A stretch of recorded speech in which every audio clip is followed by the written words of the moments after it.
la politique de la ville, action réelle ou fonds de commerce? Je vais dire action réelle. Je veux dire les deux. Les deux. Comment on peut suivre l'évolution de quelque chose? On se dit, on veut ça comme objectif, on met tel critère, et puis à la fin, on dit, ben non, on a mesuré tel critère au bout de 2 ans, ben au bout de 4 ans, on en mesure d'autres. La politique de la ville, elle a eu le plus grand de ses avantages, ça a été de rendre visibles les invisibles dans notre pays. Paraît-il que lors de certains congrès des maires de France, certains brandiraient limite leurs statistiques en termes de délinquance et de précarité, afin qu'une partie de leur ville rentre en QPV. Je rappelle, quartier prioritaire de politique de la ville. Pour toucher des dotations qui vont avec. J'irai même plus loin. On pourrait même s'imaginer que certaines municipalités gonfleraient leurs chiffres en termes de délinquance et de précarité afin de rentrer en QPV et bénéficier de ces fameuses dotations. Tout ceci pourrait laisser croire que certaines municipalités maintiendraient sciemment une certaine délinquance, une certaine précarité afin de toucher ces fameuses dotations qu'elles utiliseraient à leur guise. Du coup... Mais c'est la théorie du complot. Attendez, je finis ma question. Bref, finalement... Pour des pièces jaunes. Tout ceci ne serait-ce pas leur fonds de commerce?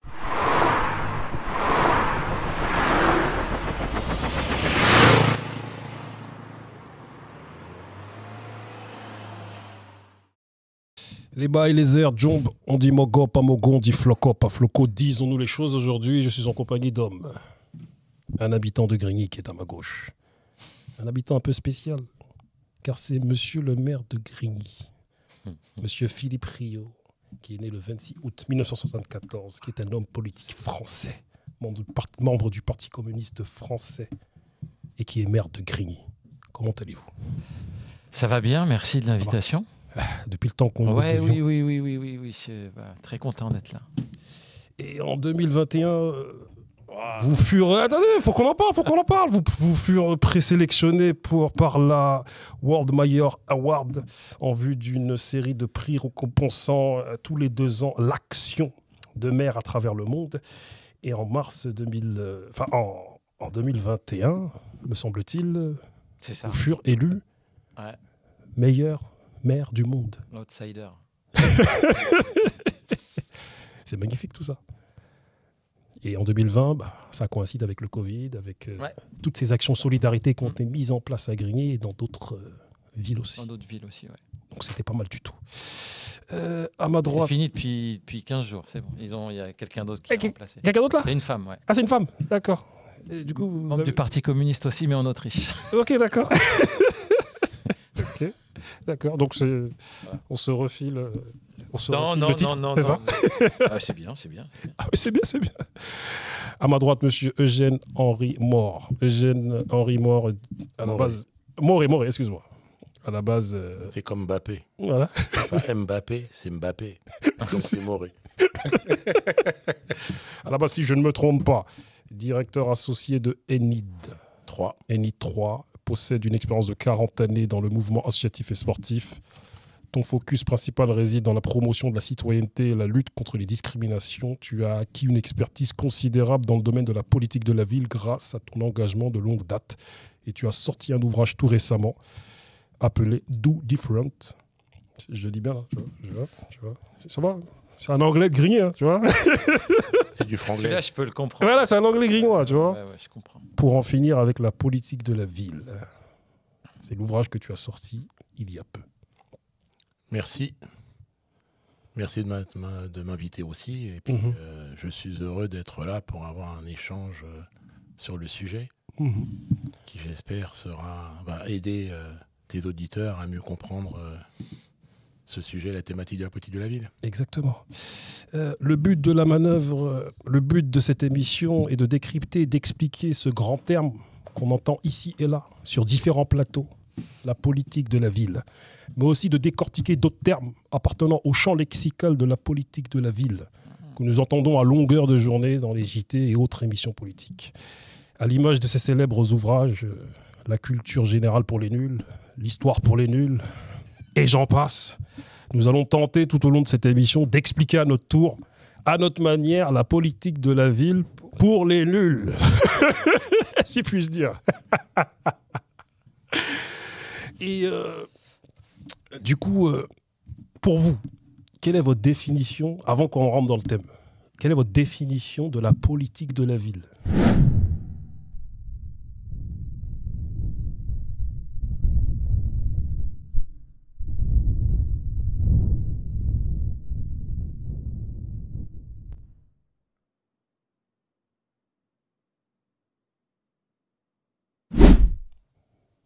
Parce que c'est un mot qui est abstrait pour pas mal de gens qui nous regardent. Oui, déjà, c'est un faux ami. Parce que quand on dit politique de la ville, on a l'impression que c'est une politique qui va gérer la commune ou la collectivité. Donc, c'est un faux ami. Mais en fin de compte, c'est une politique publique qui est menée et qui vise à résorber des inégalités structurelles de territoire. Voilà, si je veux résumer comme ça. Tout pareil. Tout pareil. Oui, c'est une politique publique qui a pour objectif de réduire les inégalités sociales et spatiales. Donc voilà, c'est une définition que je partage. Voilà, comme lui. Tout comme lui. Pour l'instant. Pour l'instant, c'est tout comme lui. Pour l'instant. Ensuite, voilà, moi, ce que j'aimerais bien, c'est que, avant qu'on rentre dans le thème, qu'on définisse certains termes. Car c'est très important parce que c'est des termes qui vont revenir.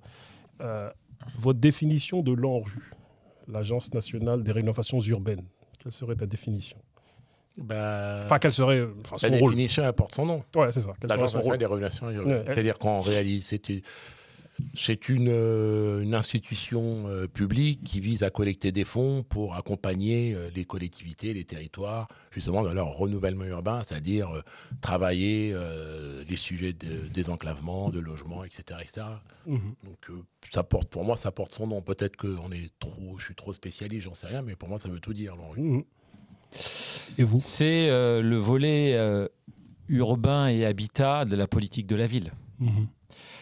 C'est effectivement une politique aussi publique d'État qui tente aussi de réduire des inégalités spatiales, puisqu'on parle d'urbanisme et d'aménagement et de logement, et qui a permis ces dernières années de rénover énormément, de démolir parfois, d'amener du transport de temps en temps, de rénover des équipements publics de type école, gymnase et des choses comme ça. Donc, pour ça qu'on est ce qu'on appelle, c'est le hard et le soft étant la politique de la ville, qui sont des politiques plutôt tournées vers l'humain, un pied dans l'humain, un pied dans l'urbain. On a la politique de la ville et on a l'ANRU. Et ça nous permet de marcher sur deux pieds. On marche plus ou moins vite après. Vous avez des phases de rappeur un peu, mais c'est bien, parce qu'il y a Grigny est une ville très artistique, voilà. Donc c'est magnifique, c'est très bien. Haute définition, les grands ensembles. Quelle serait ta définition des grands ensembles et la vôtre aussi ? La grande borne. Ouais. C'est des habitats qui ont été faits beaucoup à la verticale, j'ai envie de dire, où on logeait énormément de familles. Et voilà, ça a été fait, de mon point de vue, dans l'urgence. Il fallait loger du monde et puis il fallait permettre à ces personnes d'aller travailler à proximité. Donc on a fabriqué des grands ensembles, ça permettait de résorber aussi l'habitat insalubre, les bidonvilles, etc. Donc on a fait des grands ensembles qui, il faut quand même le reconnaître, à l'époque, étaient vus comme innovants, beaux, bien, etc.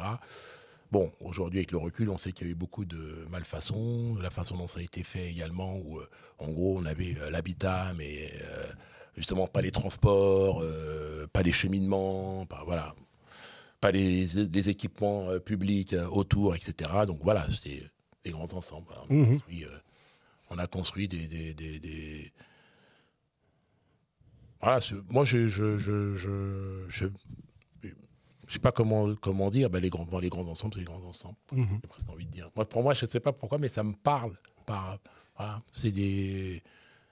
Il y a la Grande Borne, il y a les 4000, il y a tout un tas de choses comme ça. C'est un programme qui a été fait dans la volonté de loger ou les provinciaux qui venaient sur Paris pour travailler, ou les rapatriés, ou etc., etc. Donc bon, ça a été fait pour loger le plus grand nombre, et on espérait le mieux possible, puisqu'à l'époque, c'était quand même des bidonvilles.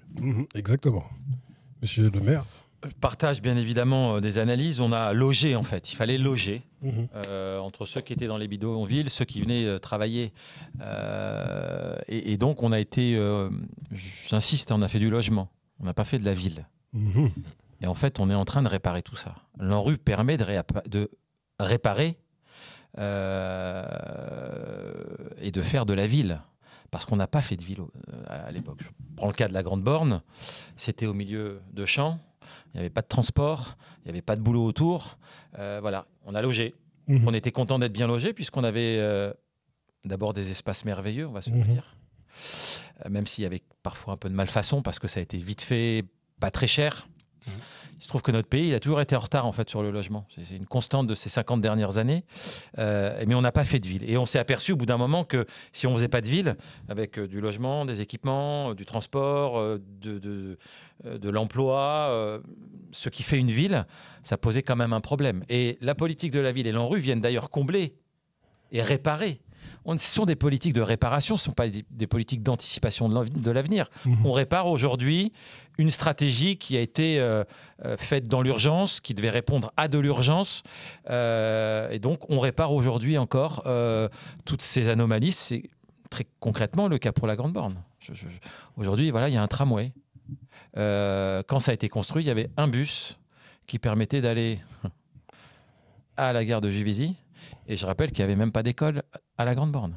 C'était en quelle année ça? Il n'y a pas d'école à la Grande Borne Dans le début des années 70. Non, c'est la ville de Grigny qui décide de financer des écoles parce que dans le programme, on fait 4000 logements et il ne prévoit pas de financer des écoles. Aujourd'hui, c'est une aberration, mais il y a plein de situations comme ça, les 4000 avec plein de malfaçons, partout en France, en province également, des choses complètement hallucinantes qui étaient issues d'une stratégie. En urbanisme, on appelle ça la charte d'Athènes 1920 de Le Corbusier, qui a été déclinée et on a industrialisé aussi les moyens de fabrication. Ça a été une énorme aventure du monde du bâtiment et des travaux publics, y compris de business pour certains.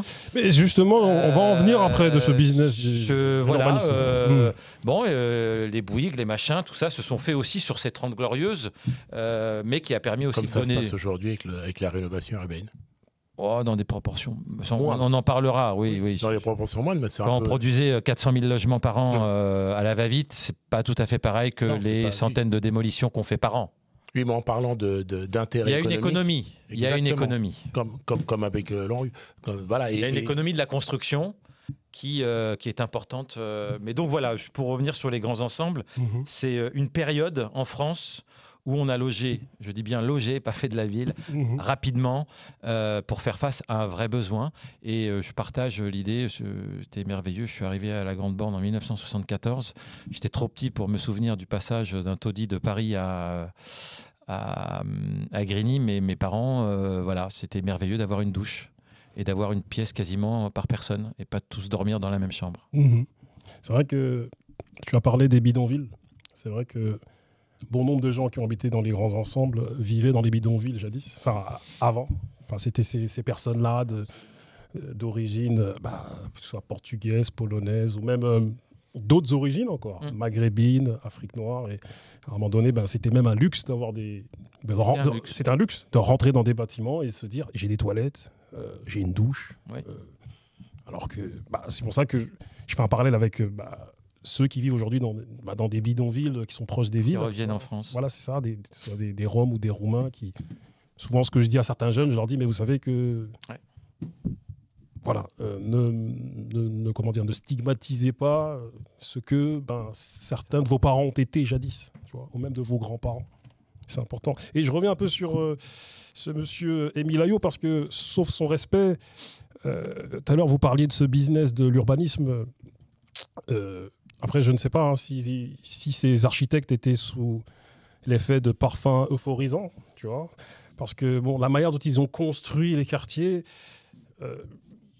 à la base, quand on entend Émile Aillaud discuter, parler, même dans l'enfer du décor, l'émission dans laquelle vous avez été récemment, Rambobina, il y a un extrait où on pose la question à Émile Aillaud, est-ce que vous habiteriez dans ces endroits-là? Je le vois bégayer. Il habitait rue du Dragon à Paris. Il a bégayé, il a dit si j'avais été quelqu'un de cet âge-là, dans ces situations-là, pourquoi pas, j'aurais habité là. Mais moi, ce que je vois de Émile Aillaud, en tout cas, c'est à force d'avoir vu pas mal de reportages, c'est que j'ai l'impression que ces architectes étaient pas mal perchés, mais ouais, je trouve aussi, et je le cite, je ne sais pas par quel hasard, je me suis trouvé à plaire à quelqu'un au ministère de la Construction. On m'a nommé architecte urbaniste des houillères de Lorraine. Voilà. Ouais, il a fait un grand ensemble à Forbach, dans le secteur là-bas. C'était l'une de ses premières réalisations. Et il a réalisé 15 000 bâtiments, enfin en tout cas au niveau architectural. Donc voilà, je dis tout ceci pour parler un peu de ce business, un peu de l'urbanisme qui me gêne quelque peu. Au-delà du business, il y a la commande initiale. C'est-à-dire que comment peut-on réfléchir à cette époque-là, même si c'était effectivement une grande avancée, on passait du bidonville, comment peut-on réfléchir sans s'interroger sur la question de l'école, de la circulation, etc. Moi, ma lecture, pour ça je dis au-delà des architectes, c'est les commandes. Pour moi, c'est on va faire... on va construire du logement parce qu'on a besoin que des gens viennent travailler dans les industries qui étaient pas loin. Voilà, c'est l'objectif. L'objectif, c'est pas tant qu'ils vivent bien, c'est qu'ils soient à proximité pour travailler. Donc, on ne va pas se projeter sur est-ce qu'il y a une école. Voilà, pour ça, je parle de la commande, qui part déjà pour moi, on a déjà le problème sur la commande. Ensuite, une fois qu'on a constaté ces problématiques, certes, on met l'enrue, on met tout un tas de choses pour essayer de rattraper, mais est-ce qu'on peut rattraper quelque chose au bout de 45 ans? Pour moi, c'est plus du rattrapage, ça devient de la permanence. J'ai l'impression qu'on veut contenir les choses. Donc moi, j'ai un vrai souci avec tout cela. Sur la commande, sur le regard qu'on a sur ces populations. Tu as énuméré un petit peu les populations qu'il y avait. Surtout, elles avaient une caractéristique, c'est qu'elles sont pauvres. Elles étaient pauvres, passées de bidonville. Donc, le regard qu'on pouvait avoir déjà à l'époque, que j'estime qu'on continue d'avoir sur les populations pauvres, en gros, il faut qu'ils vivent loin, quoi. On construit des choses à part pour ces gens qui sont à part. Et puis bon, voilà, on va voir comment ça évolue. Et puis ensuite, on réfléchit à se dire, tiens, bah oui, on va essayer de... voilà, comment on va vendre la sauce. Moi, c'est comme ça que je vois les choses. Je me dis, à un moment donné, on ne peut pas se permettre de se dire, on réfléchit aux destinées d'un pays, d'un territoire, et pondre des choses pareilles. Et surtout, sur 50 ans, ne même pas être capable de rectifier le tir. Pour finir avec cette petite thématique, mais en fait, qui est une grande thématique, parce qu'en fait, il faudrait faire une émission sur tous ces architectes qui, pour moi, étaient assez perchés. Mais bon, ça, c'est un autre débat. Après avoir construit pas moins de 15 000 logements, pour l'essentiel en banlieue de Paris, entre 56 et 74, ce travail a fait de lui, M. Émile Aillaud, un grand nom des grands ensembles. La grande bande lui a valu de recevoir un grand prix en 60 et représenter la France à Buenos Aires en 69. Donc en plus du beurre, tu as l'argent du beurre et tu as les trophées, mais bon. Bon, ce n'est que mon avis. Non, moi je redis, il faut comprendre un peu. Je suis pas là pour défendre Émile Aillaud. C'est pas mon propos. Il y a une époque où en fait on donne tout à l'architecte. Tu me construis 10 000 logements là, 3 000 là, 2 000 là, 500 là. La commande, elle était à l'époque, fallait faire vite. Cette urgence dont on parlait tout à l'heure fait qu'en fait, pour le monde des architectes, ça a été... Ils ont pris leur pied dans l'expérimentation. Ils ont fait tous les délires possibles. Des 4000. On peut parler de Vendôme-les-Nancy où ils ont fait une barre de 2 km de long. S'ils pouvaient faire plus, ils auraient fait plus.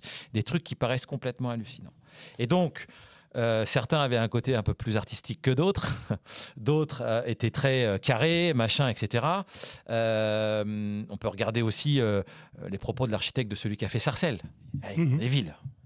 Donc tous ceux qui ont fait des villes, effectivement, la masse, elle interroge. On peut parler de Grigny 2, hein, qu'un architecte, il a fait 5 000 logements, 4 000 logements identiques, boum, boum, boum, boum. Donc l'époque le permettait. L'époque ne le permet plus aujourd'hui. On s'est dit, bon, c'est un peu...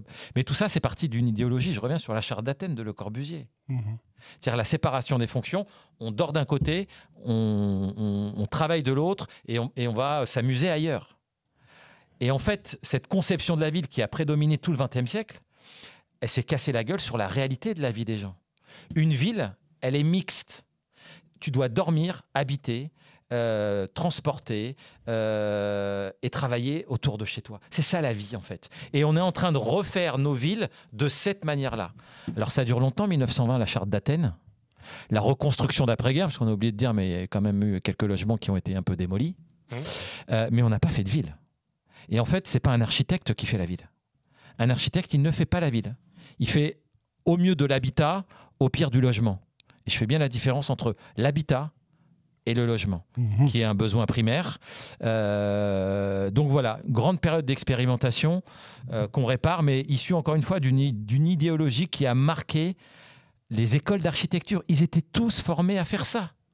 Mais quand on voit, ils étaient tous formés à faire ça. Ça, c'est fini. C'est pour ça que je parle de la commande. Pour ça, dis-moi les architectes, très bien. Mais quelle était la commande? Parce que les architectes, ils ne font pas la commande tout seuls. Donc, pour moi, la problématique, elle vient d'abord de la commande. Parce que l'architecte prenne son pied, fasse des expérimentations, tout ça, mais comme par hasard, on le fait toujours. On leur demandait de faire ça. Oui, mais on le fait toujours sur des populations pauvres qu'on méprise. C'est-à-dire que cette expérimentation-là, elle n'a pas été faite chez des gens... voilà. Elle a été le logement social. Oui, le logement social donc, a été... on s'est amusé là-dessus, au détriment des gens les plus pauvres. Toujours cette question de méprise. Pour ça, je dis, des gens à part, allez, on va expérimenter. Et puis, auquel les architectes, pour ça, moi, je ne vais pas rebondir sur l'architecte, ce n'est pas tant les architectes qui me posent un problème, moi. C'est la commande. Quelle était la commande? La commande, on doit la réfléchir. Qu'on la confie à un architecte, à qui on veut, à la limite, bon, je partage votre avis, ce n'est pas l'architecte qui va faire la ville. Mais s'il y a une commande, si on demande à un architecte, bon, maintenant, on veut du logement, école, circulation, il va réfléchir à quelque chose autour de ça. Si on lui dit, allez, loge-les-nous, ils vont aller travailler là-bas, parce que justement c'était l'idéologie, et puis ils vont aller travailler, on ne pense pas à leur déplacement. C'est pour ça que je parle de mépris. C'est-à-dire qu'on ait à dormir dans un endroit, travailler et s'amuser ailleurs, le problème de ces populations-là, dans ces grands ensembles, c'est que eux, ils étaient condamnés à dormir. Pour aller travailler, c'était la galère, parce qu'il n'y avait pas les moyens de transport, donc ils devaient se débrouiller. Et puis pour s'amuser, il ne fallait même pas rêver. Puisque là, pour le coup, on se bat pour aller travailler, et encore c'était à proximité, ça allait. Mais pour sortir, pour s'amuser, c'était très compliqué. Puisqu'il n'y avait pas justement les moyens de transport forcément en commun ou autre chose comme ça. Voilà, il n'y avait pas. Donc bon, quelque part, pour ça que je parle de mépris. Parce que c'était des populations pauvres. Et comme par hasard, quelles que soient leurs origines, portugais, espagnols, polonais, des anciennes colonies, des provinciaux qui montaient, mais c'était des populations pauvres. On a toujours le même regard, c'était du logement social. Je trouve que c'est un regard qui est un peu méprisant, quoi. Certains, pour finir, pour clore réellement avec parce qu'il faut qu'on rentre dans le vif du sujet. On n'était pas dedans encore. On était dedans, mais on en est encore qu'à l'introduction. Mais voilà, on va rentrer dedans. Je parlerai même, certains parleraient même d'ingratitude. On sait qu'après la guerre, il y a eu les 30 Glorieuses et qu'à un moment donné, il a bien fallu que le plan Marshall, il a bien fallu que la France, que le gouvernement français fasse appel à des gens issus de populations qui étaient déjà dans des difficultés dans leur pays et qui viennent reconstruire et nettoyer. Ou même en région française. Hein. Ouais, exactement, en région française aussi. Il y a eu énormément d'exodes ruraux. Les campagnes françaises se sont dans cette période vidées complètement et sont venus travailler dans les villes. Exactement. Donc, deux dernières définitions dans lesquelles je voudrais que... Parce que, voilà... On va être bref, alors. Voilà, soyons brefs, parce que là... Mais je savais que nous allions déborder, car c'était prévu que nous débordions. Sachez-le. Voilà, parce que lorsque j'ai vu l'enfer du décor, là, j'ai dit non, absolument, il faut qu'on aborde ce thème, et ça m'a turlupiné, si puis-je dire. L'éducation populaire. Quelle serait ta définition de l'éducation populaire? Oula, vaste mot. L'éducation populaire, pour moi, c'est un accompagnement pour l'épanouissement d'un certain nombre de citoyens, fait pour le coup de diverses possibilités, même les institutions peuvent s'y mêler, mais surtout par des associations ou des mouvements qui ont envie, en tout cas, de partager un certain nombre de choses. Pour moi, l'éducation populaire me fait beaucoup penser à la notion de fraternité, de solidarité. Okay. Donc voilà, c'est... Monsieur. L'éducation populaire, c'est l'autogestion des classes populaires. c'est qu'on s'invente nous-mêmes une éducation à côté de l'éducation nationale qui veut nous formater. Nous, on a inventé d'autres formes. Et l'éducation populaire est très inventive, part de la réalité du terrain, n'impose pas, compose plutôt que impose, et elle est basée sur le vécu des uns et des autres. C'est des gens qui s'allient pour créer du commun à partir d'où ils sont et d'où ils viennent, qui est de toute façon la classe populaire. Pour finir, les QPV, quartier politique de la ville, car là, nous allons rentrer dans le vif du sujet. Attention. Attention. Quelle est ta définition des QPV, quartier politique de la ville? Car on m'entend. Ma définition à moi? Non, c'est pas cette définition, mais c'est. Non, mais c'est ce que j'entends par Oui, là. ce que tu entends par C'est là. un peu comme grands ensembles.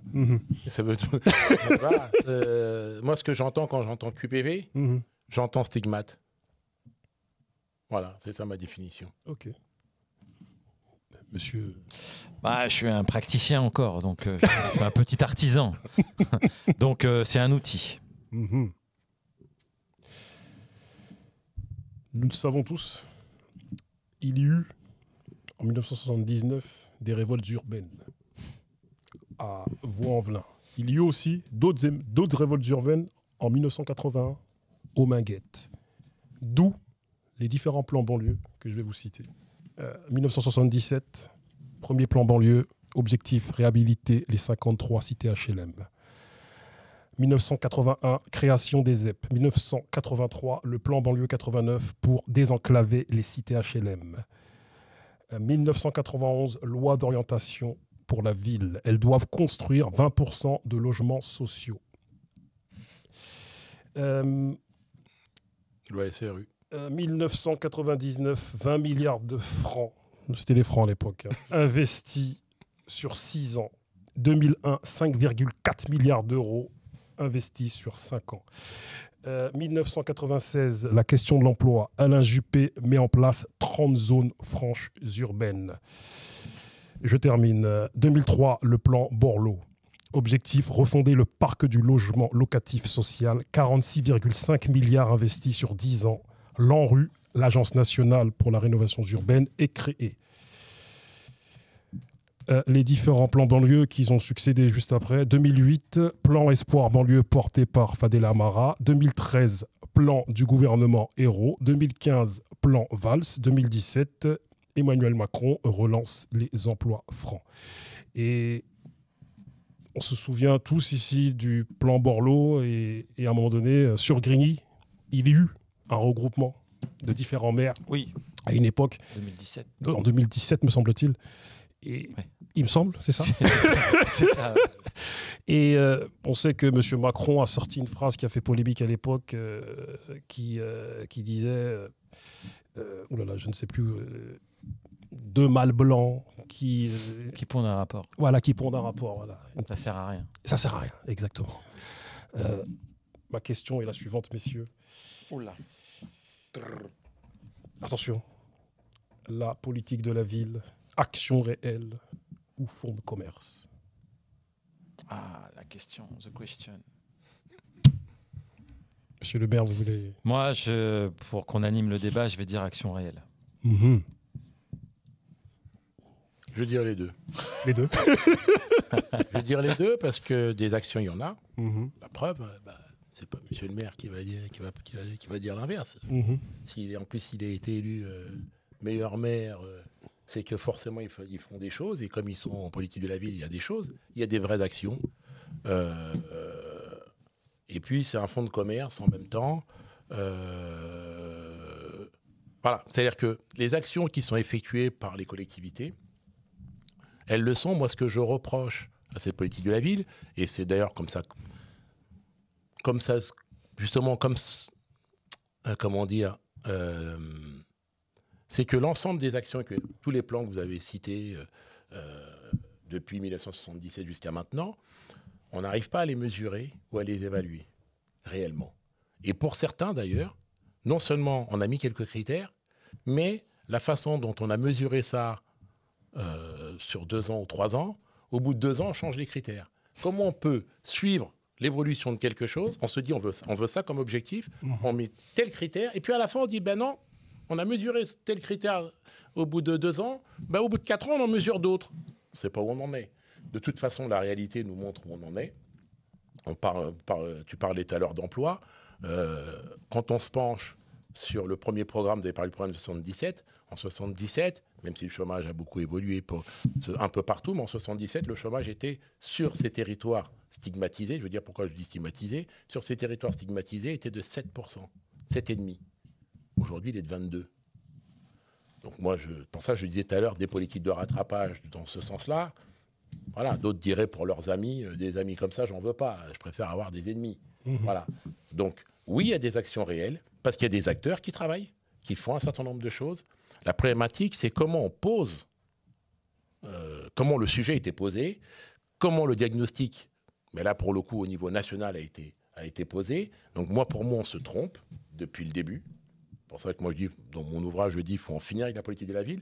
Moi, je préférais qu'on intègre tout un tas de choses, qu'on réforme l'ensemble des politiques publiques en se donnant les moyens, sans en revenir autrement, parce qu'on dit que ce pays n'a pas d'argent, mais moi, j'ai quelques idées là-dessus. Donc, on peut réformer l'ensemble des politiques publiques et intégrer cette question de politique publique et la politique de la ville dans ces politiques publiques. Parce que la problématique, c'est le chômage, la réussite scolaire, etc., etc. Le logement, voilà, la fabrication, justement, d'une cohésion, d'une démarche collective, qu'elle soit au niveau local, au niveau régional, au niveau national, etc. Donc, moi, aujourd'hui, j'ai l'impression que la politique de la ville, cette politique publique, c'est un vrai cache-misère pour l'ensemble des gouvernements qui se sont succédés, pour ne pas dire qu'on ne fera jamais rien, en fin de compte. En fait, voilà, c'est... Alors, la politique de la ville, c'est moins de 1% du budget de l'État. Moins de 1% du budget de l'État. Ça a été... D'accord. 2017, largement moins. C'est de 2017, c'était à 0,42%. Ouais. Un peu augmenté. D'accord. Donc, on parle en fait d'un truc... C'est comme si dans le budget de votre famille, vous prenez 1% de votre budget et vous dites on va tout faire. Okay. Donc on a un problème de regard sur ça. Deuxièmement, l'Agence nationale de rénovation urbaine, c'est plusieurs milliards, mais 80% de l'Agence de rénovation urbaine n'est pas financée par l'État. Financée par les entreprises à travers Action Logement. D'accord. C'est-à-dire que ce n'est même pas nos impôts qui payent. C'est la richesse des entreprises. Quand vous dites la richesse des entreprises, c'est-à-dire quelle entreprise les entreprises donnent 1% de leur masse salariale pour la construction de logements. Cet argent, en fait, il n'a pas été utilisé pendant très longtemps. Et Jean-Louis Borloo a dit on le prend et on fait de la rénovation urbaine pour les quartiers parce qu'il y a besoin d'intervenir dans les quartiers. Donc, du coup, toutes les entreprises de France ou un certain nombre d'entreprises. Je crois qu'il y a une taille au-dessus. Je ne sais pas si c'est plus de 15 salariés ou les moyennes. D'accord. Je ne suis pas sûr que les PME... Celles qui contribuent vraiment. Voilà. Donc, ce qu'on appelle le 1% patronal. Il y a la même chose sur la formation d'ailleurs. La formation professionnelle, ce sont les entreprises qui forment leurs salariés pour être plus performants, etc. Donc, on a ce modèle-là. Donc, la politique de la ville, 1% du budget de l'État. En clair, on te demande de faire de la magie à longueur de temps. Alors que l'individu est bien malade. Et en clair, c'est un peu de l'homéopathie. Oui. Je caricature. De l'ANRU, c'est pas l'État qui paye, c'est le monde de l'entreprise. Et tant mieux, c'est une contribution nationale. Les entreprises jouent le jeu sur ça. Et 3, moi j'entends la critique, il y a eu plein de plans. Et ça fait plan-plan. Et ça donne entre des plans entre de mâles blancs de plus de 50 ans, ça marche pas. En fait, des fois, on s'autoflagelle. Hein. Parce que, vous parlez à partir de 1980, il y a les premiers plans. En 77, la loi Habitat et Vie sociale sous Giscard d'Estaing, parce que ça commençait à péter, ils ont dit il faut peindre les murs. C'est ça l'histoire. Elle commence là. 82, la gauche arrive au pouvoir, ça se solidifie, mission locale, prévention spécialisée. Et puis au fur et à mesure, il y a des outils nouveaux. Selon les tendances politiques, on fait un peu plus vers l'entreprise, zone franche urbaine, l'aide à l'entrepreneuriat des jeunes, etc. Et on voit, grosso modo, un peu un accord, et puis ça bouge selon les mutations politiques. Mais depuis 1980, il y a eu autant de plans sur l'éducation, il y a eu autant de plans sur les armées, il y a eu autant de plans sur l'industrie, il y a eu autant de plans sur l'emploi. C'est-à-dire, on dit, ouais, il y a eu plein de plans, ça n'a pas marché. Mais il y a eu des plans partout, dans tous les ministères. Moi, je terminerai juste par là, sur fonds de commerce ou actions réelles. Il faut changer la politique de la ville. Moi, j'en suis convaincu aujourd'hui. Je suis presque un enfant. Je pense qu'on est arrivé à la fin d'un cycle, d'un récit, d'un imaginaire, et qu'il faut réinventer quelque chose. Pas trop quoi encore, mais voilà, je pense qu'il faut qu'on fasse un peu reset dans notre esprit et qu'on réinvente quelque chose. Je dis changer la politique de la ville parce qu'elle a un mérite qui est fondamental. C'est qu'elle emmerde tout le monde. Et je m'explique. C'est-à-dire que dans le jeu des ministères, là où les gens devaient faire leur travail, parce que je partage, moi on me dit c'est quoi la différence entre la grande borne d'avant et d'aujourd'hui ? Je prends le même exemple. Avant il y avait 5% de chômage, maintenant il y en a 40%. C'est pas à cause de l'architecture, c'est pas à cause des Milayo. Non. C'est pas à cause de la politique de la ville. Ça représente 1%. Alors on mène des petites actions importantes, on a nos petites réussites, nos petites victoires. Mais fondamentalement, c'est pas ça. La fabrique à exclure, la fabrique à créer des pauvres, elle ne s'est pas arrêtée dans notre pays, malgré tout ça. Malgré tout ça, ça ne s'est pas arrêté. Et donc, la politique de la ville, elle a eu le plus grand de ses avantages, ça a été de rendre visibles les invisibles dans notre pays. Eh bien, on en fait un sujet. Et ça a emmerdé tous les autres ministères, puisque la politique de la ville, en fait, c'est le poil à gratter de tout le monde qui dit « Oh merde, il faut s'occuper des quartiers ». Qu'est-ce qu'on en a à faire des quartiers ? Parce que fondamentalement, dans notre pays, on n'est pas bien aimé. Il n'y a pas une bonne vision de la France sur les quartiers populaires. Il n'y a pas une émission « L'amour est dans le quartier ». Oui, c'est vrai. Comme il y a l'amour est dans le pré, et on le voit, il y a des émeutes, 75% des Français nous disent « Oh là là, les quartiers, ça fait peur ». Il y a les agriculteurs qui se mettent en colère, ils cassent des choses, etc. On les laisse presque à moitié faire. Et quoi ? 85% des Français sont pour le mouvement de révolte des agriculteurs. On est mal aimé. Et d'autant plus dans un pays où il y a 30% des intentions de vote qui vont vers le Rassemblement national. Nous sommes mal aimés. La politique de la ville, elle a eu cet avantage de faire quand même bouger un certain nombre de choses. Et je terminerai juste par, on peut se dire, la question de l'école, la question de la reproduction sociale, la reproduction scolaire, le lien entre inégalité scolaire et inégalité sociale.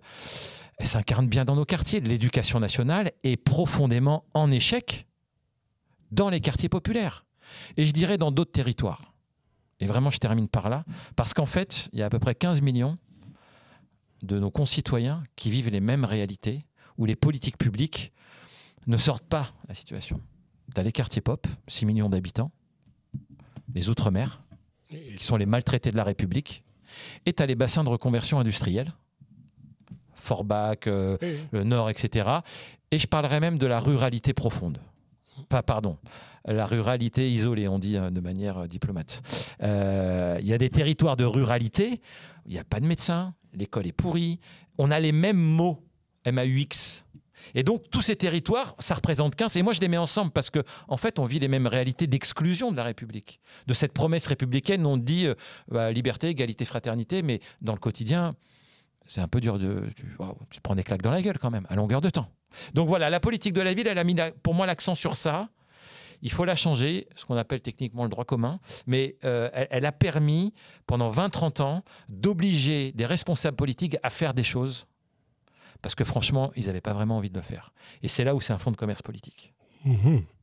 Mais rendre visibles les invisibles et mettre l'accent sur les inégalités territoriales, la politique de la ville a été un très bel outil, et j'en veux pour preuve, et vraiment je termine par là, ils ont arrêté l'Observatoire de la politique de la ville, c'est-à-dire l'Observatoire des inégalités territoriales.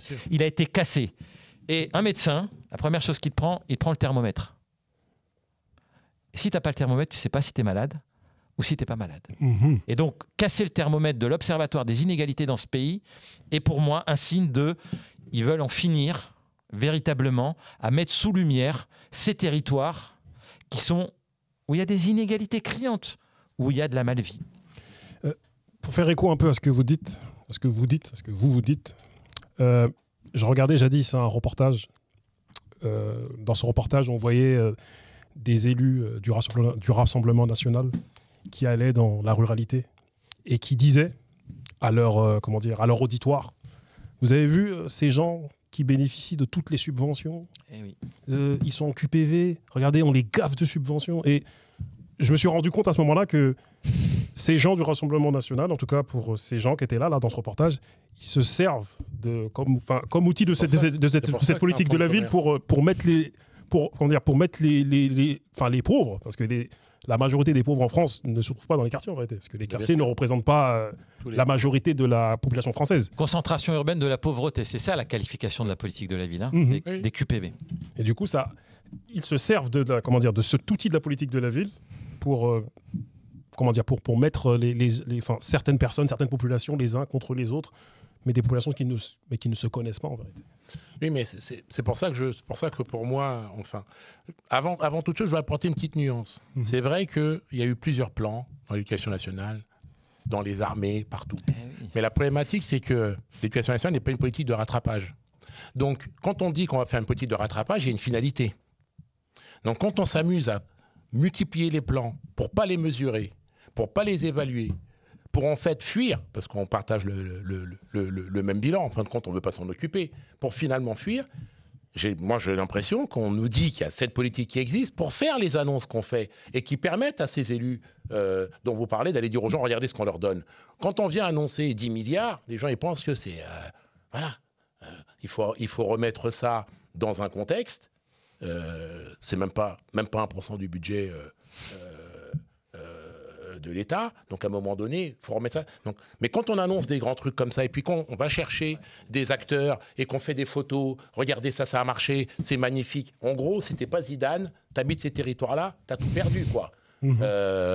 C'est pas possible. C'est-à-dire que c'est pour ça que je dis, moi, à un moment donné, je souhaite qu'on arrête cela, parce qu'en fin de compte, ça permet à un certain nombre de s'appuyer sur ces annonces, sur ces dires, pour faire une politique aujourd'hui qui est véritablement de fabriquer de la discorde. Moi, ce qui m'intéresse, c'est qu'on ait de la concorde. Pour ça, je parlais tout à l'heure, quand on parle d'éducation populaire, je parlais de solidarité, de fraternité. On se sert de tout cela, des annonces qui ont été faites, puisqu'on en fait quelque chose de marketing. On ne veut pas s'en occuper, mais on va quand même dire que ça marche très bien, que c'est magnifique, etc.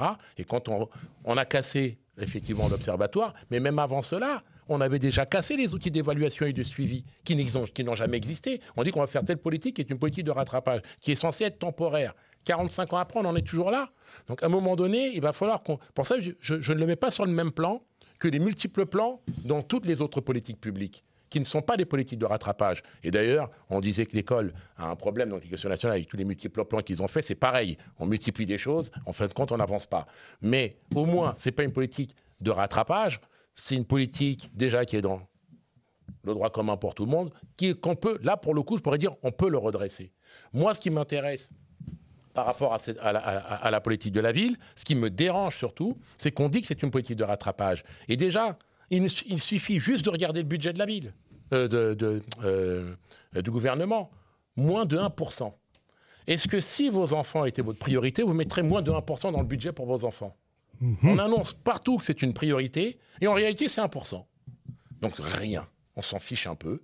On n'a pas envie de s'en occuper. Mais quand même, vous êtes une priorité. Et dans les discours et dans les campagnes électorales, qu'elles soient nationales, régionales, locales, c'est un grand sujet qui prend beaucoup de place. Exactement. Mais j'aimerais bien qu'il prenne beaucoup de place aussi dans le budget de l'État. Et là, je dirais, politique spécifique, certes, avec les moyens qu'il faut. Et pourquoi je dis ça ? On a mené des politiques, on a eu des problématiques, on a dit, on discutait tout à l'heure en aparté, il y a eu la crise des subprimes. Oui, on a dit, tiens, il faut donner de l'argent aux banques. On a donné de l'argent aux banques. On en est sorti de cela, elles ont remboursé, hein. C'est pas ça le souci. On a parlé de la Covid, on s'est dit, il va falloir faire quelque chose. On a mis les moyens qu'il fallait. Les experts ont discuté, ils n'étaient pas d'accord, etc. Mais on en est sorti aujourd'hui. Voilà. Ça fait 45 ans qu'on nous explique que cette politique-là est une priorité. On voit bien déjà dans l'inscription dans le budget que ce n'en est pas une, et que dans la façon de suivre cela, ça l'est encore moins. Effectivement, le fait d'être poil à gratter, à la limite, ça peut être intéressant, mais moi, quand je vois aujourd'hui, justement, comment on va s'en servir pour dire, regardez, ceux-là, ils ont obtenu ceci, comment on est aujourd'hui... vraiment dans comment on appelle ça? Mais du repli. Voilà, ou dans du communautarisme à gauche et à droite, ou dans des machins. On va monter les uns, les uns contre les autres. Et surtout, on s'appuie toujours sur quoi? Sur la politique de la ville. Regardez, on a fait, il n'y arrive pas. Alors, la population qui vit dans ces territoires, elle est malade. La population qui vit dans ces territoires, elle a un gène de voyoucratie, etc. Moi, j'ai l'impression qu'il y a ce regard aussi, parce que dans ces territoires-là, ce sont les descendants de nos colonies. Et j'ai l'impression que la France a un problème avec ses colonies. Et qu'il va falloir un jour qu'on se dise les choses. Disons-nous les choses, en effet. Il va falloir qu'on se dise les choses. La problématique, c'est qu'on considère ces gens-là à part, en dehors de la communauté nationale, et quelque part, effectivement, ça embête tout le monde de dire on va s'en occuper. Sauf que ce sont des Français comme tout le monde. Des personnes aussi qui votent peu aussi. Donc à un moment donné, lorsqu'on vote peu... C'est pas les seuls. Voilà, c'est pas les seuls. Voilà. C'est pas parce qu'on vote pas qu'on doit être méprisé, pas s'occuper... Non, je suis tout à fait d'accord avec toi. Je relève juste le fait qu'à un moment donné, lorsque des populations sont regroupées et ne votent pas forcément, comme j'ai tendance à dire à certains, l'intérêt de l'éducation populaire. Si tu ne t'y intéresses pas, on s'intéresse à toi. Et si tu ne votes pas, à un moment donné, comment dire, il y a quand même une certaine, une explication au pourquoi du comment de... Je vais me lancer dans un autre thème, mais c'est juste une réflexion que j'ai. Attendez, j'essaie de me calmer moi-même en parlant. J'essaie de me calmer moi-même en parlant. Ce que j'explique à certains, souvent, c'est qu'à un moment donné, il y a un état de fait. Il y a des gens qui ne votent pas parce qu'ils estiment qu'on ne fait rien pour eux. Mais on ne fera rien pour toi si tu ne votes pas. Voilà, on est dans un espèce de cercle. Et dans le 16e, ils votent vachement plus que nous. Non, mais en plus, par rapport à ça, de mon point de vue, pour moi, la République, elle est vivante. Donc, la République, elle est là pour protéger les plus fragiles. Elle est là pour protéger les plus démunis. Si les plus fragiles et les plus démunis ne nourrissent pas la République, parce que c'est quand même une idée, c'est pas comme si c'était quelqu'un qui allait venir te sauver. Donc, la République, elle a été obtenue, au forceps. Il y a eu des morts, il y a eu du sang. La laïcité, c'était la même chose. Donc, effectivement, ce que tu dis, moi, j'exhorte tous ceux qui ont envie de cette République de la faire vivre. Donc, d'être des acteurs. Parce que, puisqu'elle est vivante, si tu la nourris pas, elle meurt.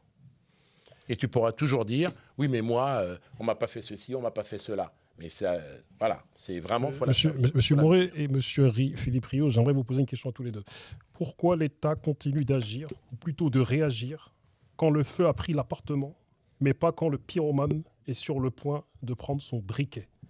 À l'image des révoltes des Minguettes en 81 et de Vaux-en-Velin en 79. Et on pourrait retracer toute une chronologie des révoltes, parce qu'il y en a eu en 95, il y en a eu... il y en a eu plein d'autres. 2005, 2023. On va... Allez... Nous sommes des territoires, moi je le dis souvent, c'est une poudrière. On me dit comment ça va? Je dis, on vit sur une poudrière et on fait en sorte que ça pète pas. Après, il y a des phénomènes qui nous dépassent. La France, en entier, il y a beaucoup de mouvements. On a parlé des Gilets jaunes, des agriculteurs, réforme contre les retraites qui a été massive. Donc, il y a énormément de mouvements en fait, de contestation. Il faut que des fois, on se regarde un peu trop le nombril, j'ai envie de dire. On regarde partout, et donc il y a plusieurs territoires, il y a des corps qui sont en mouvement dans cette République qui se construit dans ses rapports de force. Et donc, la dimension événementielle de l'émeute, elle marque les esprits. Certains appellent ça des révoltes. Des révoltes ou des émeutes. Elle peut marquer les esprits. Mais qu'il y ait des coups de chaud à un moment parce qu'il y a des choses qui ne se passent pas bien, ça se passe ailleurs. Voilà. Moi, je veux dire ça. Là, c'est très localisé. Il y a une surreprésentation de jeunes dans les quartiers populaires. Et monsieur utilisait tout à l'heure un mot sur lequel je voudrais revenir. Vous parliez de discorde. En fait, tout le sujet, il est là. On parle d'un pays fracturé et on parle de ségrégation concernant les quartiers populaires ou d'autres territoires que j'ai nommés tout à l'heure. En 2018, après l'appel de Grigny, où il y a effectivement unanimité sauf Rassemblement national, de Valérie Pécresse jusqu'à Philippe Rio, quoi. C'est pas la même. On n'ira pas en vacances ensemble. On se respecte, du point de vue républicain, mais on n'a pas les mêmes trucs. Mais on se dit, c'est pas possible, il faut faire un minimum quand même, quoi. On arrive à ça. Et l'histoire des 2 mâles blancs, que vous avez cité tout à l'heure, en fait, la chose à retenir, c'était le titre du rapport. Le titre du rapport, c'est « Vivre ensemble, vivre en grand la République pour une réconciliation nationale ». Pour une réconciliation nationale. C'est-à-dire, quand on bosse ça, de manière un peu transpartisane, j'étais un peu au cœur du truc. Parler de réconciliation nationale, c'est effectivement la question de la discorde et de la fracture. On sent déjà que on est au bord de la déchirure de notre pays et que on ne doit pas se laisser embarquer du côté obscur de la force, mais au contraire s'affirmer en tant que tel. Et moi, je vous invite à relire la première phrase de ce rapport d'un mâle blanc qui a été écrit et qui dit notamment « Nous sommes l'avenir de ce pays ». Si nous sommes en mouvement économique, si nous participons à l'avenir de la France, nous pouvons apporter à la France 6 points de PIB. C'est-à-dire qu'on s'était même positionné sur un truc pour que les élites françaises et les médias puissent comprendre que non, on n'est pas que des terres de relégation. On peut apporter à ce pays parce qu'on a une jeunesse. Et le deuxième élément, c'est la question du regard médiatique. Et des élites médiatiques de ce pays qui nous voient comme des émeutes et des problèmes. Il n'y a pas L'amour est dans le quartier. Il n'y a pas le Trésor de TF1 qui parle beaucoup de la ruralité, mais jamais de nos belles histoires dans nos quartiers. Et chacun d'entre nous, on en connaît des belles histoires dans notre quartier. Et donc ça, c'est un vrai combat. Et donc tous les médias alternatifs, petite publicité, bravo monsieur, bravo messieurs, sont extrêmement importants parce que vous apportez un autre récit que celui de dire... Parce que franchement, quand on parle des banlieues à la télé, c'est pourquoi ? C'est les émeutes. Oui. Or, soit il y a les émeutes. Ou les émeutes, ou Mbappé, ou Zidane. Et donc, ou les émeutes. On a l'extraordinaire de nos vies. On ne parle pas de la vie ordinaire de 95% des gens qui sont les invisibles médiatiques, qui vont travailler le matin, qui élèvent leurs enfants, et pourtant c'est pas facile, hein, mais ils le font avec un courage remarquable, qui ont des actions de solidarité incroyables. La solidarité de la cage d'escalier, c'est exceptionnel. Ils ont une vie, ces gens-là. Il n'y a aucun média qui porte ça. Et ça fait partie, à mon sens, du problème français dans la représentation. Et j'en termine sur, effectivement, après, il y a des gens du Rassemblement national qui vont dire on leur donne trop. Et nous, quand on va sur les plateaux télé pour défendre des quartiers pop avec des gens qui ne connaissent pas trop quand même, on va se le dire, on est obligé, on rame, mais comme des dingues. Mais non, on dit mais non, il y a des inégalités. Mais non, l'école, il y a moins d'écoles. Mais non, il y a moins de police. Il y a moins de justice. Il y a moins de tout. Et on essaie de rattraper un petit peu. Alors ça fait des gros montants. Mais en fait, c'est que dalle. C'est que dalle. C'est que dalle. Et donc, ça, c'est un combat qu'on mène avec quelques personnalités du monde associatif. Mais c'est dur. L'élite médiatique française nous a complètement occultés. Et je vais vous faire une petite confidence. Je fais un peu dans tout ça. Hein, moi, pendant cette période-là, 2018, parfois, on était invité par des rédactions. M6, j'ai passé une demi-journée. RTL, j'ai passé 2 heures, 6 heures du matin, je passais à 8h30, ils m'ont fait venir avant. Et j'avais toutes les rédacs qui nous posaient des questions sur « Mais c'est bien vrai les chiffres que vous avancez, monsieur le maire ?» Ou avec Jean-Louis, ou avec d'autres, Catherine Arenou à Chanteloup-les-Vignes, un tel là-bas. Est-ce que c'est vrai vraiment Parce qu'on vous sent sincère, en colère, mais est-ce que c'est vrai? On leur dit oui. Et je vous assure, ils prenaient des notes. Ils comprenaient qu'il y avait une France qu'ils ne connaissaient pas. Et à un moment, l'éthique journalistique ou le professionnalisme a pris le dessus, même si on a vu depuis CNews que le journalisme, il était... il est très spécial. Donc voilà. Discorde, réconciliation et un combat médiatique qui est quand même hyper dur. Et j'avoue que on rame dur. Hein. Il y a un vrai travail pour justement avoir une réalité objective sur l'ensemble de ces territoires-là, parce qu'effectivement, on tombe sur des gens qui vivent avec des fantasmes. Et malheureusement, je suis d'accord avec vous sur la solidarité, mais il n'y a pas que de la solidarité dans nos territoires. Il y a de la violence, malheureusement, il y a des gens qui inventent et qui disent tout et n'importe quoi, histoire de rester, j'ai envie de dire, proche du gras. Et à force de raconter n'importe quoi, bah, du coup, ils alimentent le récit et les fantasmes qu'il y avait déjà dans la tête un certain nombre de nos élites qui ne connaissent pas ces territoires. Simplement, ils ont, comme pour ceux qui vont en zone de guerre, ils ont leur fixeur. Hop, tiens, lui, bah, qu'est-ce qu'il va me dire? Bah, lui, il va pas dire, bah, tout va bien, tu peux y aller. Hein. C'est pas des animaux, il va dire, attention, il me faut 3 gars avec toi, donc tu vas me donner tant. Voilà. C'est voyage en terre inconnue. Exactement. Et donc, à un moment donné... Il devrait le faire. Hein. À un moment donné... il faut aussi que tous ceux qui sont dans ce genre de choses stoppent et arrêtent. Parce que, comme vous dites, vous avez galéré pour expliquer à des journalistes, etc., qui derrière vont rencontrer des gens qui vont alimenter leurs fantasmes parce qu'ils ont besoin de gagner un billet ici, un billet là-bas. Voilà, on continue d'être dans le... Alors, ils ne connaissent pas ces territoires, ils n'ont pas envie de les connaître, ils n'ont pas envie de savoir ce qui s'y passe. Et puis ceux qui y vont, ils y vont accompagnés de gens qui vont leur mettre des filtres et donc qui vont leur vendre ce qu'ils ont envie d'entendre. Moi, je vais vous raconter une anecdote. Il y a maintenant 20 ans, je discutais avec un préfet. On voulait faire quelque chose. Cet individu ne comprenait pas ce qu'on voulait faire avec notre structure, parce qu'on n'était pas associatif, nous. C'est une entreprise. On leur disait, on peut vous accompagner sur ci ou ça. Ils ne comprenaient pas. Hein. Par contre, sur d'autres sujets, prendre des experts pour les accompagner dans la gestion de la finance, ils savent le faire. Sur ces questions-là, non. Tu dois être associatif. Donc moi, je vais leur expliquer pourquoi on n'était pas associatif. On ne peut pas arriver chez vous, parce qu'on l'a fait en tant qu'association. On arrivait, on posait un sujet, un diagnostic, on disait voilà comment on va devoir faire. Comme c'était des subventions, ils nous expliquaient non, vous allez plutôt faire comme ça.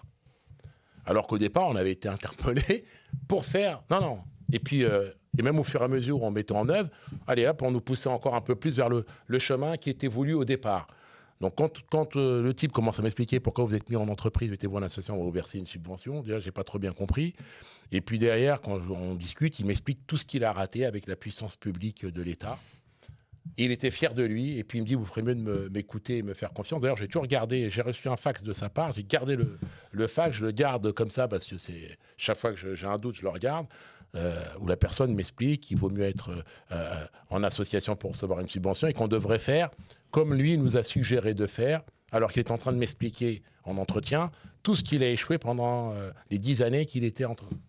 Bon. Vous voyez, quand on a des gens comme ça, sûrs de leur intelligence, sûrs de leur fait, qui te disent au départ, je ne connais pas bien ces territoires, quand tu commences à discuter avec lui sur des choses concrètes, mais ça ne rentre plus dans ses fantasmes, dans les images qu'il a projetées, il te dit non, c'est pas possible ça. Donc forcément, tu te trompes. Et il vaut mieux qu'il te verse des subventions pour que tu fasses exactement ce qu'il a décidé de faire, parce que lui, il sait. Mais avant, il t'a expliqué qu'il se plantait pendant 10 ans. Donc on en est là. Et je pense aussi qu'il faut... Il y a vraiment un gros travail. Parce que tu as bien fait de commencer ton émission en reposant des définitions. Il y a un gros travail, parce qu'il y a beaucoup de fantasmes autour de ça, beaucoup de méconnaissances. Et malheureusement, en France, tout le monde pense que sur ces sujets-là, parce que comme ce sont des sujets sociétaux aussi, et chacun pense qu'il peut se positionner dessus, avoir un avis, une idée, et qu'il a forcément raison, et que voilà, parce que la veille, on a volé un pain au chocolat à son enfant, donc il y a de la violence, parce que un type est parti chercher du boulot, il était noir, on lui a pas donné, c'est parce qu'il était noir, il a juste oublié qu'il est arrivé, il a dit au gars, wesh, va te faire foutre. Bon voilà, chacun vit avec ses fantasmes, avec ses représentations. Et tout ça, effectivement, je comprends que c'est compliqué quand on est maire de se battre là-dessus et que c'est un gros boulot. Et tout ça, ceux qui sont les mains dans le cambouis, il faut qu'ils rament à contre-courant en ceci. On va passer plus de temps à essayer d'expliquer quelle est la situation. Déjà, juste une vision pour partager une vision de la société à un instant T. On va passer plus de temps là-dessus. Que de dire, tiens, voilà comment on pourra avancer, comment on peut vous positionner. Parce que c'est déjà une bataille que d'avoir, j'ai envie de dire, une vision partagée sur une situation donnée. Voilà, les gens vont arriver, ils vont te dire... bon. Je tiens à préciser une chose. Nous sommes au studio de Grace TV. Voilà, à Grigny.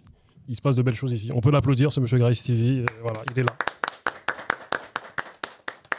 Il a une très belle affiche au-dessus. Exactement, Grigny, ville pour la paix. Exactement, c'est magnifique. C'est magnifique. Je tiens à rappeler aussi une autre chose. Monsieur le maire, comme je le disais tout à l'heure, 2021 ou 2020, vous furent élus meilleure maire du monde par la World Mayor Awards. Mais paradoxalement, vous êtes aussi le maire depuis 2000, enfin en tout cas c'est les statistiques de 2020, oui. La ville dite la ville la plus pauvre de France avec 45% en termes de pauvreté contre 14,6% sur le plan national. Bravo. Je réitère ma question. À un moment donné, il y a eu divers plans banlieue, divers, de 77 jusqu'à aujourd'hui.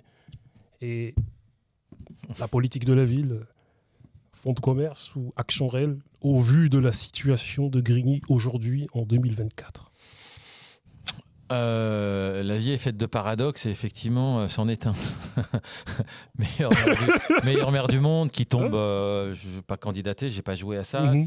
Ça arrive, on va le prendre. Une fois qu'on a un peu de fleurs. D'habitude, on nous envoie plutôt des seaux avec des cailloux dedans. Des roses piquantes. Ouais. Bon. Pas le piquant, là. C'était ex-aequo avec le maire de Rotterdam. Voilà. Bon, ça sort de je sais pas où, c'est pas important. Ça a juste montré que, je rappelle, le thème, c'était la lutte contre la pauvreté pendant le Covid. Je le dis souvent, beaucoup de maires et beaucoup de villes se sont mobilisés avec le tissu associatif des habitants pour... l'alimentaire, les masques que les uns et les autres fabriquaient, qu'on a été chercher, qu'on s'est débrouillé. Bon, voilà, j'ai juste l'impression d'avoir fait mon job comme les autres. Bon, il paraît que ça a été vu, tant mieux, on va en profiter. Ça ne nous a pas fait de mal. Et effectivement, il y a cette contradiction d'un territoire de très grande pauvreté, qui est un défi majeur, en fait. C'est pas un hasard que depuis cette époque-là, on a un plan local de lutte contre la pauvreté. Parce que la pauvreté, c'est l'indignité. Parce que c'est l'exclusion, parce qu'on n'est pas là pour vivre pauvre. Parce que quand on dit qu'il y a 50% des habitants qui vivent sous le seuil de pauvreté, ça veut dire qu'il y a quasiment 7 enfants sur 10. Et les enfants, quand ils naissent, ils disent pas « ouais, je veux être pauvre ». Parce que des fois, on fait peser sur nous le fait que oh, si tu es pauvre, c'est à cause de toi. On commence par les enfants et les femmes. C'est elles les premières victimes. Puis il y a un autre truc, c'est qu'il y a 50% des travailleurs à Grigny qui sont pauvres. Ils n'ont pas assez de salaire pour vivre dignement. Le travail, aujourd'hui, ne permet plus de vivre dignement. Et nous, on a une concentration de tout ça sur un territoire, et donc des défis qui sont multiples et majeurs. On a vu éducatif, de transport, d'aménagement, et... Alors, qu'est-ce que je peux faire, moi, vis-à-vis si l'employeur, il donne pas, s'il paye pas au SMIC, s'il y a des trucs cadencés, si on travaille de 6h à 8h, par exemple, comme ça, on peut pas s'occuper de ses enfants le matin, et puis si on peut pas de 18h à 22h, parce qu'en plus, on travaille loin, et que les transports et le RER, c'est la galère, je vous fais pas le film, vous le connaissez par cœur. Donc, ce défi, il est majeur.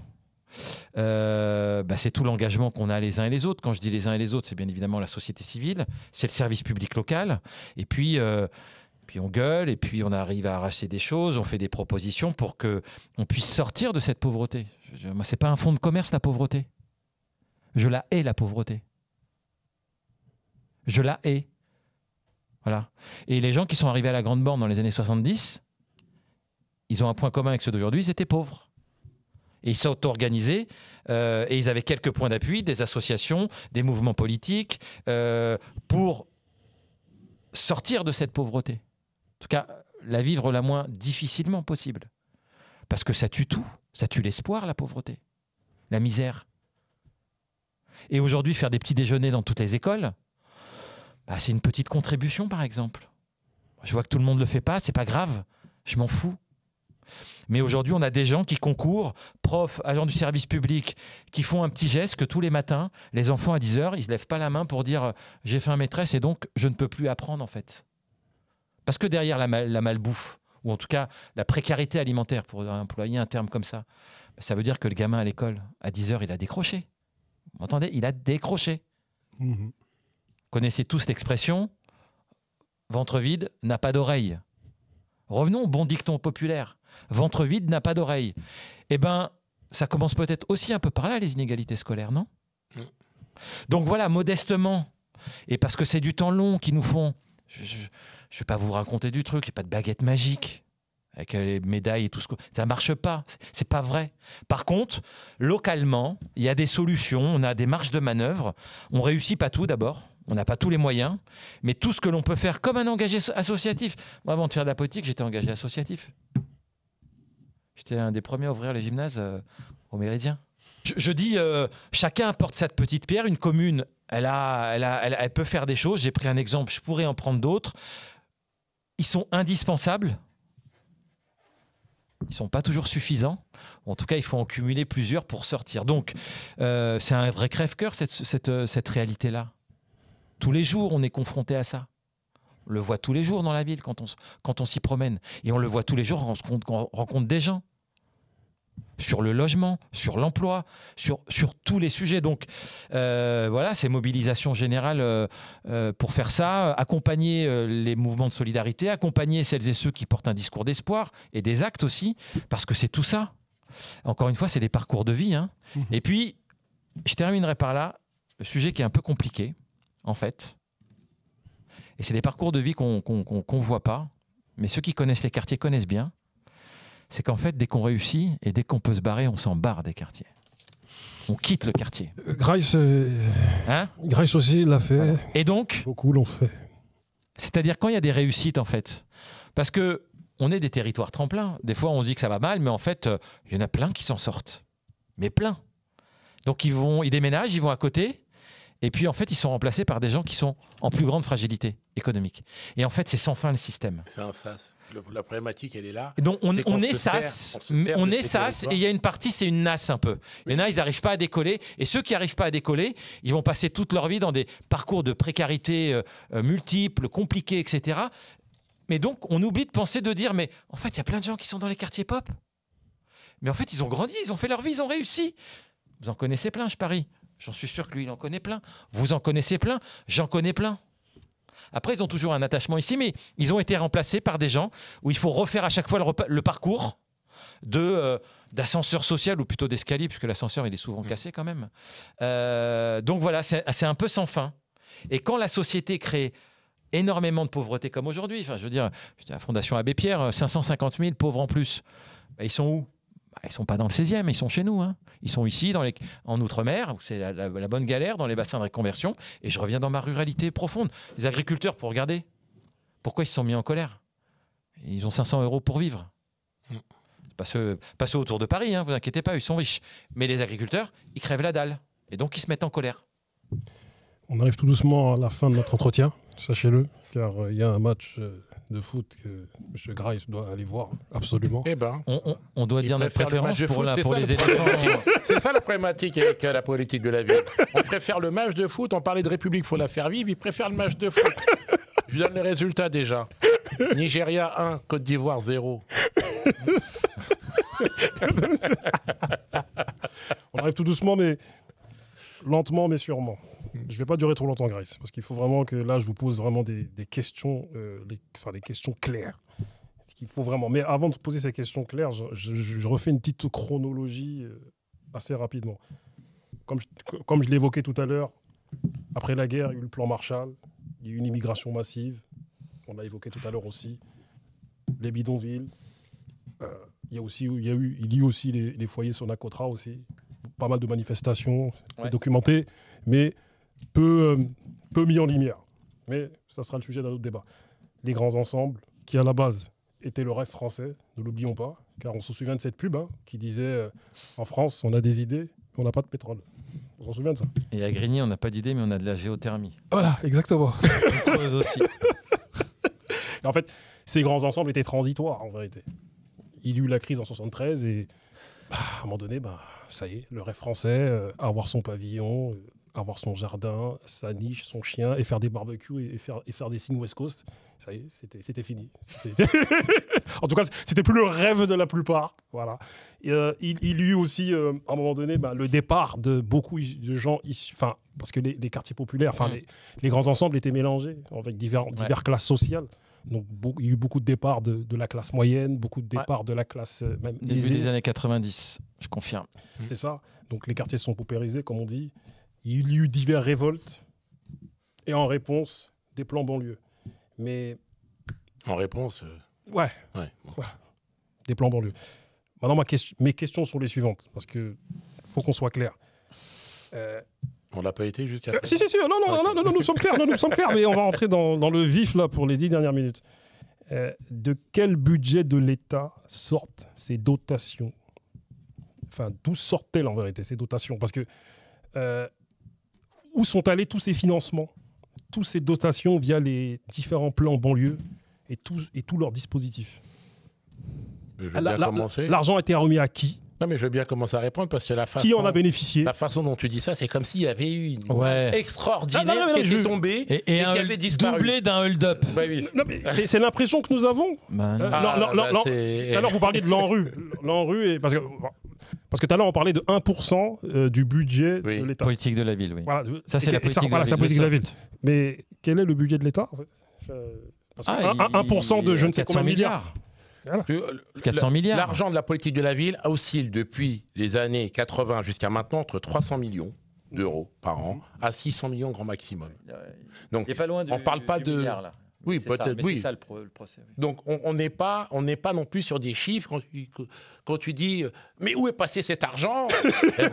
Tu pourrais travailler avec les gars qui étaient sur le marché du Rassemblement national pour dire « On a trop donné. Hein. » Non, c'est pas où est passé cet argent. Je partage son avis. Attention, des fois, on se met nous-mêmes des coups de couteau dans le dos. Non, mais je pose la question. Ben oui, mais c'est la même question que les autres posent. Il faut se dire une chose. Au moins, on va servir à déconstruire ça. Oui. Il n'y a pas d'argent.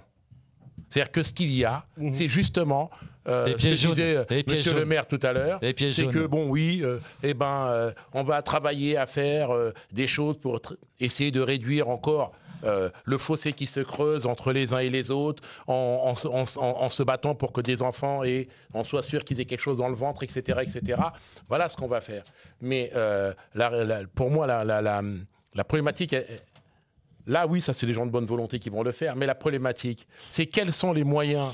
Parce que tout à l'heure, la question a été quelle est la réalité au regard de Grigny aujourd'hui? Mais quels sont les moyens d'une collectivité pour travailler sur l'emploi? Quels sont les moyens d'une collectivité pour travailler sur l'habitat, le logement, etc.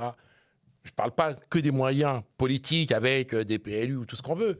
Quels sont les moyens financiers? Quels sont les moyens qui sont apportés pour mener des politiques? Moi, ma problématique là-dessus, c'est pas où va cet argent. L'argent va dans des actions qui, pour moi, aujourd'hui, sont des actions qui permettent de tenir. Donc, ceux qui le font, ils le font réellement. Pour ça, quand on dit action réelle, bien sûr. Mais la problématique, c'est que, pour moi, c'est une façon de dire qu'on ne fera jamais l'égalité de droit dans ce pays, qu'on ne s'occupera jamais des plus démunis, qu'on les relèguera et qu'on fabriquera des zones tampons de sas qui vont permettre aux uns aux autres de passer et de sortir. Et je vais faire une petite anicroche quand même sur ceux qui en sortent et qui s'en vont. Mais ils sont obligés de partir. Je suis désolé de vous dire ça. On a tous grandi, tous connu ces territoires-là. Ils sont obligés de partir. Parce que la solidarité, en réalité, c'est la solidarité dans la misère, la solidarité dans l'échec. Dès qu'il y en a un qui réussit, il est vilipendé par tout le monde. T'as vu, lui, il a pris la grosse tête. T'as vu, c'est un salaud. Lui, il m'a pas donné. Je l'ai vu, t'as vu tout ce qu'il gagne. Je lui ai demandé 1000 €, il me les a pas donnés. On sait ce que c'est. C'est invivable pour une personne de rester là-dedans. Donc, en fin de compte, il faut aussi, comme on dit, on doit se dire, disons-nous les choses. Disons-nous les choses. On le sait que même celui qui a la volonté de rester... quelque part, par le comportement qui existe sur ces territoires, ah oui, on est solidaire. Pourquoi? Parce que, j'ai envie de dire, psychologiquement et socialement, ça rassure. Ah, t'as vu, lui, il a eu cette galère. Sa vie, elle est pire que la mienne. Je vais aller l'aider quand même. Hein. Je vais me rendre utile. C'est triste ce que je suis en train de dire. Mais moi, c'est mon constat.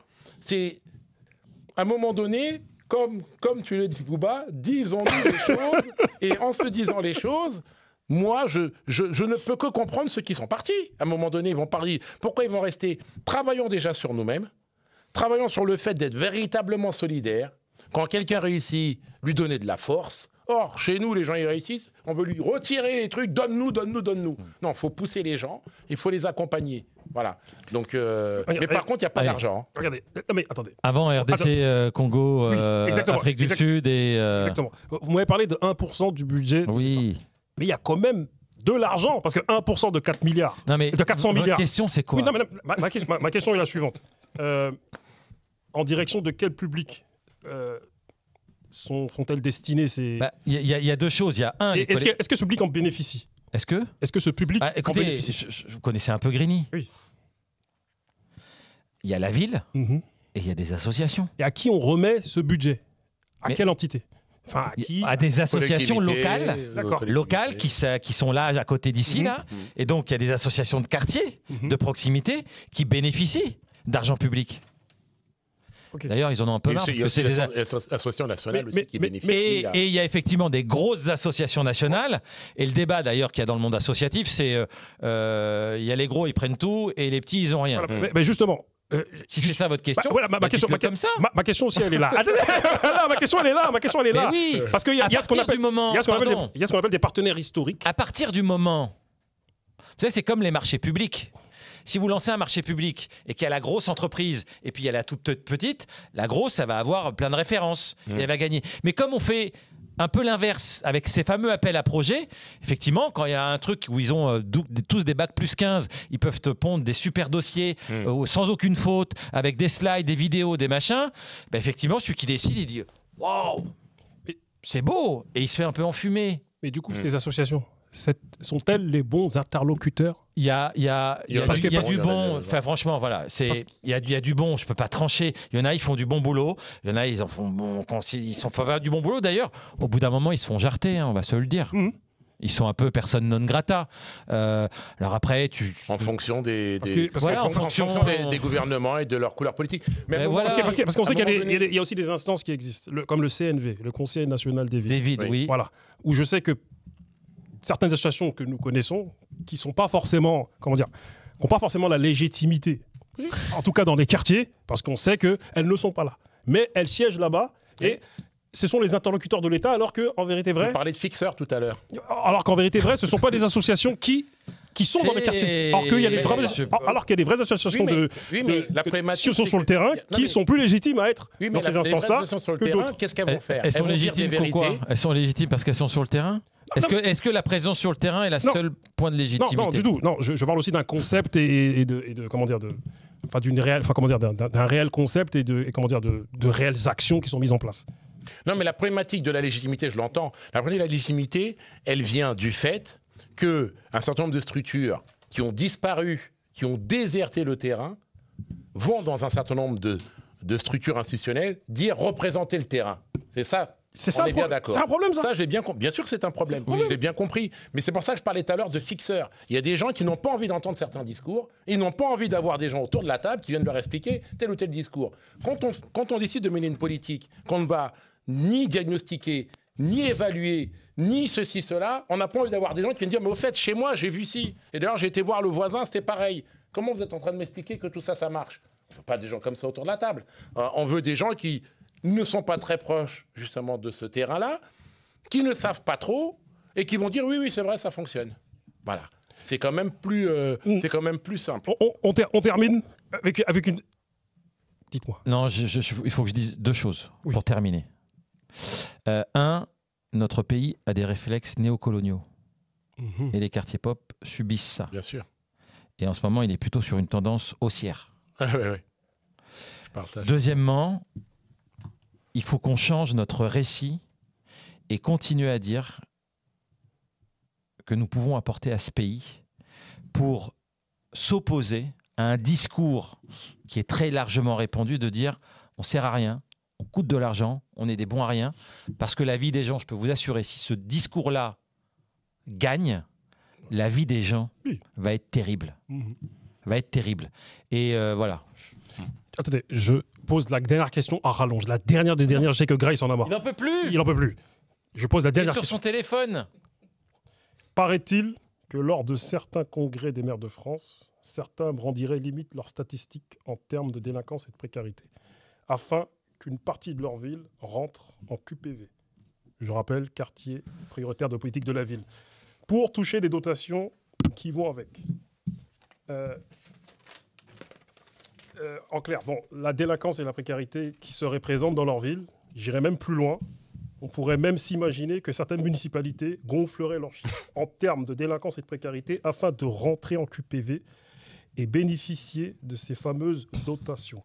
Tout ceci pourrait laisser croire que certaines municipalités maintiendraient sciemment une certaine délinquance, une certaine précarité afin de toucher ces fameuses dotations qu'elles utiliseraient à leur guise.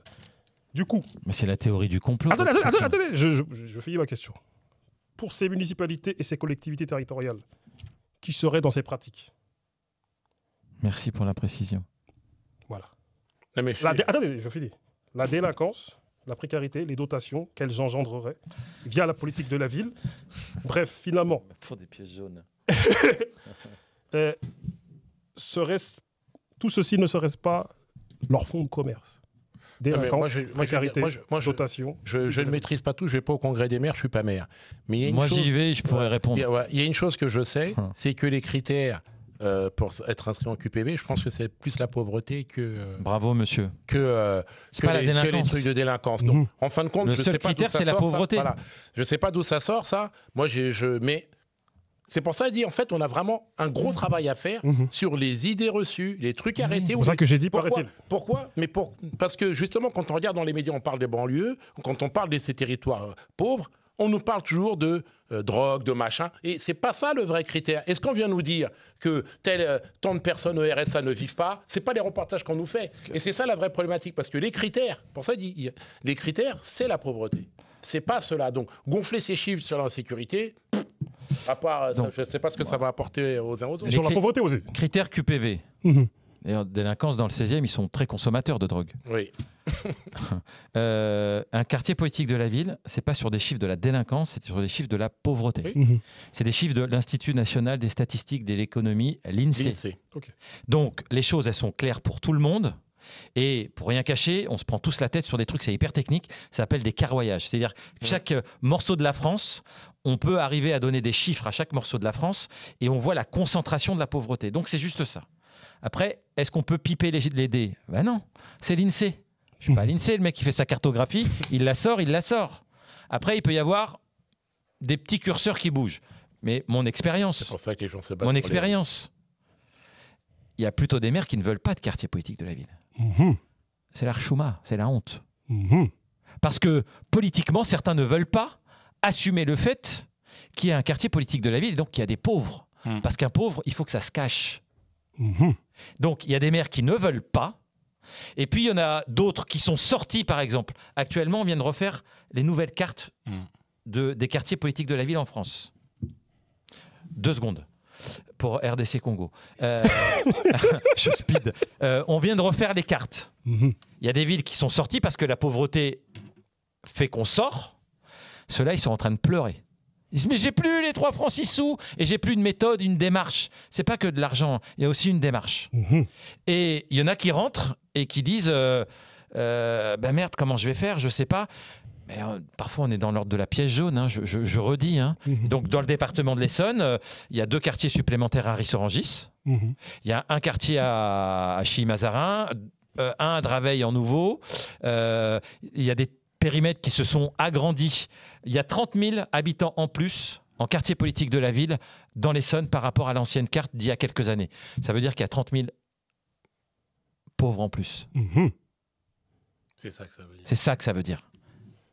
Mais moi, pourquoi je disais stigmate quand je parle de ça? Je suis un petit peu fatigué justement avec ces carriérages qu'on va mettre. On va dire là, il y a tel pauvre. Moi, je suis pour justement du droit commun. On le sait. On met en place un certain nombre d'initiatives. On arrête de stigmatiser. Et surtout, on voit un certain nombre d'élus dire oui, mais la rue à côté, l'école, machin, a besoin d'eux. Ouais, c'est pour ça qu'on a l'impression que c'est de la boutique, c'est du truc. Alors qu'en réalité, ils essayent juste de se dire si je pouvais avoir la rue là, j'aurais des moyens pour accompagner, pour telle ou telle action, etc. Donc la problématique, elle est là. Donc moi, la problématique, je ne la vois pas sur les actions qui sont réelles. La problématique, je la vois sur la stratégie. C'est-à-dire qu'on ne peut pas continuer à mettre un certain nombre de collectivités, d'acteurs, comment dire, au supplice. Je fais mes dossiers, je fais mes trucs, je fais mes machins. Bref, on parle de pièges jaunes, je vais quémander des choses, alors que, justement, on peut réfléchir autrement, ne pas se dire, nous avons, je ne sais pas, 600 millions, c'est pas ça qu'on va se dire, on va se dire, nous avons tel ou tel souci, tel ou tel problème, comment on va les régler? Et justement, ces territoires, puisque ces territoires sont les territoires où il y a le plus de jeunes, où la jeunesse, c'est quand même l'avenir de notre pays, se dire, ces territoires-là vont être les premiers à bénéficier des nouvelles politiques publiques que nous allons mettre en œuvre, avec, pour le coup, indicateurs d'impact des évaluations, etc., pour voir comment on avance et se dire, au bout de 2-3 ans, est-ce qu'on a pris le bon chemin? Est-ce que le chômage recule? Est-ce que le développement économique progresse? Est-ce que les disparités scolaires régressent, etc. Qu'on puisse les mesurer et qu'on se dise, on va mener des politiques publiques totalement différentes, donc effectivement réformer la politique publique, emploi, formation, etc., etc., et prendre ces territoires-là et se dire, ben là, on a de la jeunesse, on va mettre un maximum de moyens sur ces territoires-là et voir le résultat. Plutôt que d'obliger un certain nombre de territoires à monter des dossiers pleurnichés avec des critères qui sont arrangés, on ne sait par qui et comment. Enfin, des critères pour valider le dossier, parce que les critères pour mesurer, il n'y a rien. Donc voilà, c'est à un moment donné, c'est stop à tout ça, stop au cache-misère, et puis allons-y, franchement. Et c'est pas 600 millions dont on va mettre, hein. La politique de la ville, elle est très inventive. Moi, je terminerai sur ça. Elle est très inventive. Elle a permis de faire des choses que nos administrations étaient incapables de faire. Elle a insufflé une autre manière de faire des politiques publiques parce que, attachée au terrain, avec peut-être quelques défauts, mais véritablement, c'est la politique la plus innovante dans la politique de l'État. Je le dis en toute humilité, avec toutes les limites dont on vient de se dire. C'est-à-dire quand même, avec 3 francs 6 sous, on fait toujours des choses assez remarquables, même si parfois on peut considérer qu'il y a un peu un gâchis, mais moi je ne suis pas dans la théorie du complot. Il y a de l'argent déversé, c'est mis dans les poches des uns et des autres, ça va. On est un pays où il y a du contrôle. Il y a un pays où tu te fais toujours choper à un moment. Je rappelle qu'il y a un président de la République, il a 2-3 trucs et c'est chaud pour lui, quoi. Donc on est dans un pays où il y a du contrôle. Chaque argent public est quand même contrôlé. Allez demander aux associations qui reçoivent de l'argent public au titre de la politique de la ville. Elle est très inventive, mais je pense qu'il faut effectivement la changer. Mais elle a permis quand même de maintenir à flot le bateau et puis de créer des bons moments. Le contrôle, il est plus important pour les associations locales que pour les communes. Ah, je peux vous assurer, non. c'est chaud quand même pour les communes. Hein. Non, je parle des associations locales. Le contrôle, il va être très chaud quand ils vont faire un projet on leur donne 5 000 € de subvention et puis malheureusement, ils ont dépensé 6 000. On va commencer à crier. Et puis, il y a des projets qui coûtent des milliards. On arrive, c'était 2 milliards, ça coûte 4 milliards. Tout va bien parce que ce sont nos hauts fonctionnaires qui l'ont pondu. Ils ont le droit de se tromper. Mais la petite association a le droit de se tromper de 50 €. Plus c'est gros, plus ça passe. Voilà. Et c'est ça. Enfin bref. Attendez. Ah ben c'est fini. Oui, attendez, on finit. Attendez. Grice. Je dis juste, je termine avec une dernière phrase. Une dernière phrase. Non, pas question. Arrêtez, pas de question. Une phrase de conclusion. Il met les mains comme ça. Bon, attendez, 2 secondes. C'est ma dernière question. Je demanderai à ce que vous ayez une intervention courte, parce que monsieur est pressé. Ouais. Certains estiment que le problème des banlieues est résolvable en quelques années, voire en quelques semaines, si l'État y mettait réellement du sien. Tu as sorti un ouvrage. Quelques semaines, non. Tu as sorti un ouvrage, oui. En finir avec les politiques de la ville. Quelle alternative à la politique de la ville est ce problème est-il résolvable en quelques semaines, ou en quelques mois, ou en quelques années, en vérité? C'est la première question, c'est pour monsieur le maire, et la deuxième question, c'est pour monsieur Moret. Non, les politiques publiques, vous savez, c'est des traitements un peu au long cours. Hein. Pas de baguette magique, on va se dire les choses. Hein. Donc, il va falloir du temps. 25% des enfants de Grigny vont jusqu'au bac. La moyenne nationale, c'est 80%. Je ne vais pas vous dire que du jour au lendemain, celui qui dit ça, c'est un menteur. C'est d'ailleurs un problème dans la politique. On fait des trucs comme... Il y en a qui disent des choses comme ça, mais ce n'est pas la vraie vie. Donc, il va falloir du temps. Et puis, il faut faire en sorte qu'en 2027, il n'y ait pas le Rassemblement national qui soit à la tête de ce pouvoir. Parce que je peux vous assurer que tout le monde en parle partout. Hein, dans les ministères, j'étais au Sénat tout à l'heure, tout le monde en parle de tout ça. Je vous le dis, moi. Donc, il y a besoin de mobilisation, il y a besoin d'un nouveau récit pour faire nation. Je crois vraiment à ça, pour faire République. Nous sommes beaucoup à y croire, mais on n'est pas majoritaire pour l'instant, loin de là. Donc, c'est ça qu'il faut. Après, l'État, ça viendra après. Mais la politique, elle est au service d'une idéologie. Et aujourd'hui, l'idéologie dominante n'est pas celle qui est là pour aider les plus pauvres et n'est pas celle qui est là pour aider les quartiers populaires. En tout cas, pas au nécessaire. Et donc, c'est d'abord tout ça qu'il faut changer. Pour ensuite pouvoir... c'est pour ça qu'il faut prendre le pouvoir. Quelle alternative? C'est ça, la politique. L'alternative, je ne veux pas mieux dire que ça. Effectivement, pour un récit, il faut un récit collectif. Il faut régler le problème de la France avec les colonies.